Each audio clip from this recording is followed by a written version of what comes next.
అందరికీ నమస్కారం. కర్కాటక రాశివారికి జూలై నెలలో ఆరోగ్యం, విద్య, ఉద్యోగం, ఆర్థిక స్థితి, కుటుంబం మరియు వ్యాపారం సంబంధించిన గోచార ఫలితాలు గురించి మనం ఈ వీడియోలో తెలుసుకుందాం. అంతకన్నా ముందు ఈ వీడియోకి ఒక లైక్ వేసి మీ ఫ్రెండ్స్కి షేర్ చేయండి. అలాగే జై శ్రీరామ్ అని ఒక చిన్న కామెంట్ చేయండి. గోచార ఫలితాలు: కర్కాటక రాశి వారికి ఈ జూలై నెలవారీ రాశిఫలం ప్రకారం ఈ నెల అనుకూలంగా ఉంటుంది. మీ జాతకంలో 8వ ఇంట్లో శని ఉండటం, ఈ నెల మొదటి అర్ధభాగంలో మీ జాతకంలో 12వ ఇంట్లో సూర్యుడు, శుక్రుడు ఉండటం వల్ల మీరు మీ ఆరోగ్యానికి సంబంధించిన సమస్యలను ఎదుర్కోవలసి ఉంటుంది. మీరు మీ ఆరోగ్యం పట్ల శ్రద్ధ వహించాలి. కెరీర్ రంగంలో మీ ఆధిపత్యం అలాగే ఉంటుంది. మీ పని అత్యద్భుతంగా ఉంటుంది.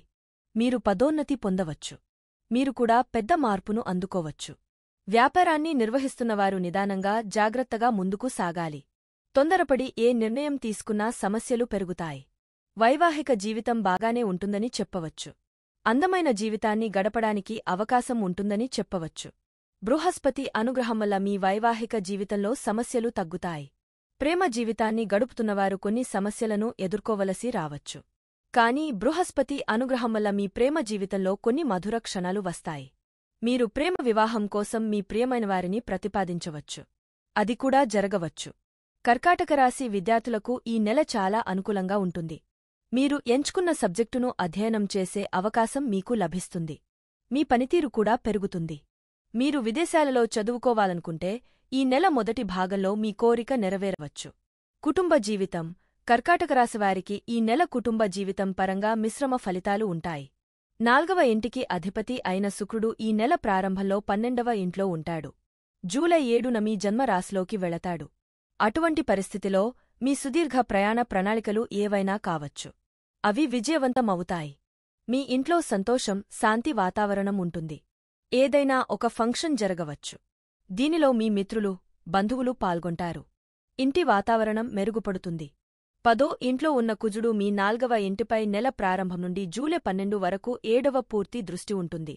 దీని కారణంగా మీరు కొత్త ఆస్తిని కొనుగోలు చేయడానికి ఆసక్తి చూపవచ్చు. దానికోసం ప్రయత్నాలు చేయవచ్చు. ఈ నెల ద్వితీయార్థంలో జూలై 12న కుజుడు వృషభరాశిలో 11వ ఇంటికి మారినప్పుడు అది మీ సంపదలో పెరుగుదలకు సమయం కావచ్చు. మీ ఆస్తిలో కొంత అమ్మకం ద్వారా కూడా మీరు లాభాలను పొందవచ్చు. ఈ ఆస్తి మీ అంచనా ప్రకారం మంచి ధర వస్తుంది. కాబట్టి మీరు సంతోషంగా ఉంటారు. 2వ ఇంటికి అధిపతి అయిన సూర్యుడు ఈ మాస ప్రారంభంలో శుక్రునితో కలిసి 12వ ఇంట్లో ఉండటం వల్ల కుటుంబ ఖర్చులు పెరుగుతాయి. కానీ కుటుంబంలో పురోగతి ఉంటుంది. కుటుంబ సంక్షేమం కోసం ఖర్చులు పెరుగుతాయి. జూలై 16 నుండి సూర్యుడు మీ రాశిలోకి ప్రవేశిస్తుంది. దీని కారణంగా మీకు కుటుంబ సభ్యుల మద్దతు లభిస్తుంది. మీరు మీ అహంకారానికి దూరంగా ఉండాలి. మీరు పూర్తిగా వినయపూర్వకంగా ఉండాలి. వినయం ప్రదర్శించాలి. మీరు దీన్ని విజయవంతం చేస్తే మీరు మంచి కుటుంబ జీవితం యొక్క ఆనందాన్ని పొందుతారు. కుటుంబ సభ్యుల మధ్య సామరస్యం, పరస్పర సహకారం కూడా కనిపిస్తుంది. మీ తోబుట్టువులు మీకు పూర్తిగా సహాయం చేస్తారు. కానీ వారి మనసులో కొన్ని సందేహాలు ఉండవచ్చు. మాస ప్రారంభంలో తండ్రి స్వభావాలలో కొంత మార్పు కనిపిస్తుంది. కాబట్టి వారి ప్రవర్తన సమతుల్యంగా ఉండేలా మరియు కుటుంబంలో శాంతి నెలకొనేలా వారితో మంచిగా వ్యవహరించండి. నెల రెండవ సగం మరింత అనుకూలంగా ఉంటుంది. వృత్తి, ఉద్యోగాలు: కర్కాటక రాశివారికి వృత్తిపరంగా జూలై నెల అనుకూలంగా ఉంటుంది. 10వ ఇంటికి అధిపతి అయిన కుజుడు తన స్వంతరాశి 10వ ఇంట్లో ఉండటం ద్వారా మీ పనికి బలాన్ని ఇస్తాడు. మీరు మీ ఉద్యోగంలో కష్టపడి పనిచేస్తారు. మీరు టీం లీడర్గా మీ బృందాన్ని నడిపిస్తారు. మీ పనిని చూసి సహచరులు స్ఫూర్తి పొందుతారు. ఇది మీకు ప్రాధాన్యత ఇస్తుంది. మీ కార్యాలయంలో మీ ఆధిపత్యం ఉంటుంది. ఈ నెలలో మీరు ప్రమోషన్ పొందుతారు. బృహస్పతి 11వ ఇంట్లో ఉంటుంది. జూలై 7 నుండి 11వ ఇంటికి అధిపతి శుక్రుడు మొదటి ఇంట్లోకి ప్రవేశిస్తాడు. అప్పుడు మీరు పదోన్నతి పొందవచ్చు. మీ జీతంలో పెరుగుదల ఉంటుందని చెప్పవచ్చు. 6వ ఇంటికి అధిపతి గురుడు 11వ ఇంట్లో ఉండటం వల్ల మీరు కృషి ద్వారా మీ ఉద్యోగంలో విజయం సాధించవచ్చు. మీ కృషి మిమ్మల్ని మీ కెరీర్లో ఉన్నత స్థాయికి తీసుకువెళుతుంది. వ్యాపారం: కర్కాటక రాశివారికి జూలైలో వ్యాపారపరంగా చూస్తే 7వ ఇంటి అధిపతి శని తిరోగమన స్థానములో 8వ ఇంట్లో ఉన్నాడు. కానీ వ్యాపార లాభదాయకమైన బుధగ్రహం 7వ ఇంటిలో ఉంది. దీని కారణంగా వ్యాపారం కొనసాగుతుంది. అయితే మీరు పెద్ద నిర్ణయాలు తీసుకోవడానికి సమయం తీసుకోవాలి. తొందరపడి ఏదైనా నిర్ణయం తీసుకుంటే అది తప్పని తేలిపోవచ్చు. కాబట్టి కాస్త ఓపిక పట్టాలి. శుక్రుడు సూర్యుడు వరుసగా జూలై 16 తేదీలలో మీ జన్మరాశిలోకి ప్రవేశిస్తారు. ఇది మీ వ్యాపారంలో ఒకరికంటే ఎక్కువ మంది వ్యక్తుల నుండి మీరు ప్రయోజనం పొందగల యోగం ఏర్పడటానికి దారి తీస్తుంది. మీ వ్యాపారం పెరుగుతుంది. మీరు ప్రభుత్వ యంత్రాంగం నుండి కొంతమంది ప్రత్యేక వ్యక్తులను కలుసుకోవచ్చు. దీనివలన మీరు మీ వ్యాపారాన్ని సజావుగా నడపడానికి అవకాశం పొందుతారు. మీరు మీ వ్యాపారంలో పెద్ద మార్పు కూడా చేయవచ్చు. ఆర్థిక స్థితి. కర్కాటక రాశికి చెందినవారి ఆర్థిక స్థితి పరిశీలిస్తే ఈ నెలలో మీ ఆదాయంలో పెరుగుదలతో పాటు మీ ఖర్చులు కూడా భారీగా పెరిగే అవకాశం ఉంది. అన్నింటిలో మొదటిది, నెల ప్రారంభంలో శుక్రుడు సూర్యుడు కలిసి 12వ ఇంట్లో ఉండటం వల్ల మీ ఖర్చులు ఎక్కువ అవుతాయి. మీ ఖర్చులను నియంత్రించుకోవడానికి మీరు చాలా ప్రయత్నాలు చేయాల్సి ఉంటుంది. లేకపోతే మీ ఆదాయానికి అనుగుణంగా మీ ఖర్చులు భారీగా పెరగవచ్చు. అయితే బృహస్పతి మీ జన్మరాశి నుండి 11వ ఇంటిలో ఉంటారు. ఈ గ్రహస్థితి మీ ఆర్థిక పరిస్థితిని బలోపేతం చేయడానికి పూర్తిగా సహకరిస్తుంది. కానీ అధిక ఖర్చుల కారణంగా సమస్యలు పెరుగుతాయి. శని గ్రహం తిరోగమన స్థితిలో మీ జన్మరాశి నుండి 8వ ఇంట్లో ఉంటుంది. దీని కారణంగా మీరు పెద్ద పెట్టుబడి పెట్టే ముందు ఆలోచించాలి. అయితే ఈ సమయంలో దీర్ఘకాలిక పెట్టుబడులు పెట్టడానికి మార్కెట్ల పరిస్థితిని బేరీజు వేసుకుని పెట్టుబడి పెట్టాలి.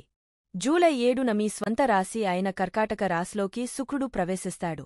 జూలై 16న సూర్యుడు కూడా మీ రాశిలోకి ప్రవేశిస్తాడు. దీనివలన మీ ఖర్చులను నియంత్రించడంలో మీకు సహాయం లభిస్తుంది. అవి నెమ్మదిగా తగ్గుతాయి. జూలై 12న కుజుడు మీ జన్మరాశి నుండి 11వ ఇంట్లోకి ప్రవేశిస్తాడు. ఇది మీ ఆదాయాన్ని వేగవంతం చేస్తుంది. మరొక వైపు ఖర్చులు చాలా ఎక్కువ వేగంతో తగ్గుతాయి. మీ ఆదాయం మరియు మీ ఖర్చుల మధ్య మంచి బ్యాలెన్స్ ఏర్పడుతుంది. మీ ఆర్థిక స్థితి మెరుగుపడుతుంది. ఉద్యోగం చేస్తున్నవారు ప్రత్యేక ధనలాభం పొందవచ్చు. కొందరికి ప్రభుత్వ రంగం నుండి లాభం ఉండవచ్చు. వారి ఉద్యోగంతో పాటు వ్యాపారాన్ని కూడా నిర్వహించేవారు ధన ప్రయోజనాలను పొందడానికి ప్రయత్నాలు చేస్తున్నప్పుడు జాగ్రత్తలు తీసుకోవాలి. ఆరోగ్యం. కర్కాటక రాశివారికి ఈ నెల ఆరోగ్యంపరంగా సగటుగా ఉంటుంది. ఈ మాసం మీ ఆరోగ్యాన్ని జాగ్రత్తగా చూసుకోవాలి. ఎందుకంటే ఆరోగ్యమే అతిపెద్ద సంపద. మీ రాశిచక్రం నుండి 8వ ఇంట్లో తిరోగమన శని రోజువారీ దినచర్యలో క్రమశిక్షణతో శారీరక సమతుల్యతను కలిగి ఉండేలా చేస్తుంది. మీరు ఈ చిన్న ఆరోగ్య సమస్యలను నిర్లక్ష్యం చేస్తే ఈ అజాగ్రత్త వైఖరి మిమ్మల్ని పెద్ద వ్యాధివైపు తీసుకెళుతుంది. శుక్రుడు బుధుడు కూడా 12వ ఇంట్లో కలిసి ఉండటం వల్ల మిమ్మల్ని ఇబ్బంది పెట్టవచ్చు. కానీ పెద్ద సమస్య ఏమీ రాదు. మీరు అప్రమత్తంగా ఉండాలి. మీ ఆరోగ్య సమస్యల గురించి మీరు తెలుసుకోవాలి. దీని నుండి మీరు మంచి ఆరోగ్యాన్ని పొందవచ్చు. మీ ఆహారంలో పోషకమైన అంశాలను చేర్చండి. మీరు తప్పనిసరిగా ఉదయం నడకకు వెళ్ళాలి. వీలైతే వ్యాయామాలు చేయండి. లేకపోతే మీరు యోగా, ధ్యానం చెయ్యాలి. ఇలా చేయడం వల్ల మీరు ఆరోగ్యంగా జీవించవచ్చు. ప్రేమ, వివాహం, వ్యక్తిగత సంబంధాలు. మీ ప్రేమ జీవితాన్ని పరిశీలిస్తే ఈ నెల మొత్తం 11వ ఇంట్లో ఉన్న బృహస్పతి 5వ ఇంటిపై పూర్తిగా దృష్టి పెడుతుంది. ఇది మీ ప్రేమ సంబంధాలకు అనుకూలంగా ఉంటుంది. 10వ ఇంట్లో ఉన్న కుజుడు కూడా 5వ ఇంటిపై దృష్టి పెడుతుంది. దీని కారణంగా ఘర్షణ వాతావరణం ఏర్పడుతుంది. మీరిద్దరూ ఒకరికొకరు కొన్ని తప్పు విషయాలు చెప్పుకోవచ్చు. కాని బృహస్పతి అన్నీ చూసుకుంటాడు. జూలై 12న కుజుడు మీ జన్మరాశి నుండి 11వ ఇంట్లో కూర్చుని 5వ ఇంటిని 7వ దృష్టితో చూస్తుంది. దీని కారణముగా ఈ కాలం మీ ప్రేమ జీవితానికి అనుకూలంగా ఉంటుంది. మీ ప్రేమ జీవితాన్ని ముందుకు తీసుకెళ్లడంలో సహాయపడే కొత్త శక్తి ప్రవాహం ఉంటుంది. మీ వివాహ ప్రతిపాదన అంగీకరించబడుతుంది. ఈ విధంగా ఈ నెల మీ ప్రేమ జీవితానికి అద్భుతమైనదని రుజువు చేస్తుంది. విద్యార్థులకు. కర్కాటక రాశి విద్యార్థులకు జూలై నెలలో చదువులో స్వల్ప ఆటంకాలు, ఆరోగ్యపరమైన అసౌకర్యాల కారణంగా ఏకాగ్రత లోపిస్తుంది. పాఠ్యాంశాలను సరైన రీతిలో నేర్చుకోవడానికి మీరు అవసరమైన చర్యలు తీసుకోవాలి. ఈ అడ్డంకులను అధిగమించడంలో ఉపాధ్యాయులు, గురువుల మార్గదర్శకత్వం ప్రయోజనకరమైన అంశం. పాఠశాల విద్యార్థులు తమ పరీక్షల్లో ఉత్తీర్ణత సాధించి ఉన్నత స్థానాలను కైవసం చేసుకోవచ్చు. ఉన్నత చదువులు చదివిన విద్యార్థులు తమ లక్ష్యాలలో గణనీయమైన పురోగతిని సాధించగలరు. విదేశీ విద్యకు సంబంధించిన అవకాశాలు ఈ నెల ద్వితీయార్థంలో బాగా పనిచేస్తాయి. పరిహారములు. మీరు తప్పనిసరిగా హనుమాన్ చాలీసా పఠించాలి. మీరు శనివారం నాడు చీమలకు పిండిని ఆహారంగా పెట్టాలి. పరమశివుడిని ఆరాధించడం ద్వారా మానసిక ఒత్తిడి నుండి బయటపడవచ్చు. మా వీడియో చూసినందుకు ధన్యవాదములు. దయచేసి మా వీడియో నచ్చితే లైక్ చేసి మీ ఫ్రెండ్స్కి షేర్ చెయ్యండి. అలాగే మా ఛానల్ని సబ్స్క్రైబ్ చేసుకుని పక్కనే ఉన్న గంట సింబల్ని నొక్కండి.